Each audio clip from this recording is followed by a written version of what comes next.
राज्यसभा सांसद भाव निर्द्वंद्व निर्वाचित हेले बीजेपी प्रार्थी देवाशीष सामंतराय सांसद भाव निर्वाचित होगा आज राज्यसभा सर्टिफिकेट नहीं देवाशीष एने देवाशीष सामंतराय अधिक आलोचना करिसेंती आम प्रतिनिधि देवाशीष सासमल।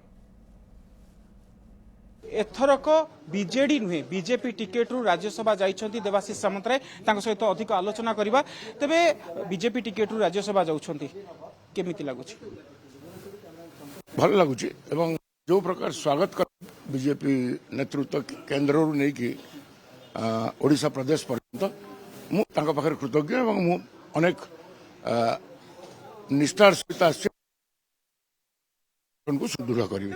बीजेपी आपण स्पेशल अच्छा कौन जो भाव में आपण को स्वागत करागला जो भाव में आप दल में मिसिले दिल्ली में निश्चित रूपे बीजेपी आपण को आगामी दिन में आउ कि गुरु दायित्व दे पारे भावुं? देखो सेटा दल उपर निर्भर कर मु को पद पदवी आसनी गोटे लोकों कार्यक्रम करने गोटे सुजोग मिली गोटे सबुठ बड़ गणतांत्रिक दल हूँ भारतीय जनता पार्टी पृथ्वी तेणु से जोग देली तेणु गोटे सुजोग बेसी पाइबे से तो जो दिन मु इस्तीफा देली विजु जनता दल एवं राज्यसभा इस्तीफा देली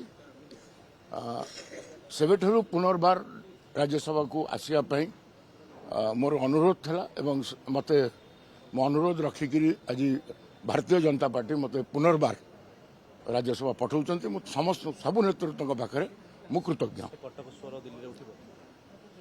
निश्चित भाव उठो ओडिशा स्वर उठो कहीं उठोनी उठो कटक आपण बीजेपी संगठन दायित्व तुलाइबे तबे कटक रे बीजेपी कटक रे बीजेपी केमिति रहइबो? बीजेपी द्वितीय स्थान रे अछि कटक रे बीजेडी तृतीय स्थान रे अछि एक रे थले कांग्रेस पार्टी तेणु एबे हमर उद्यम रहिबो कटक रे केमती भारतीय जनता पार्टी एक नंबर पार्टी हो। आम सहित अधिक आलोचना करुथिले देवाशीष सामंतराय निर्द्वंद्व निर्वाचित होइछंती एवं तांकर गुरु दायित्व रहुछि जे कटक रे किबळी बीजेपी संगठन को आहुरी बढ़ाइबा तेणु सेतिपई से कार्य करिवे एवं कटक कथा को जो बळी भाव रे संसद रे उठाई पार नथिले ता आगामी दिन रे उठाइबे बोली जहा जतबळे सर्टिफिकेट नैछंती तार परवर्ती समय रे प्रतिक्रिया दैछंती देवाशीष।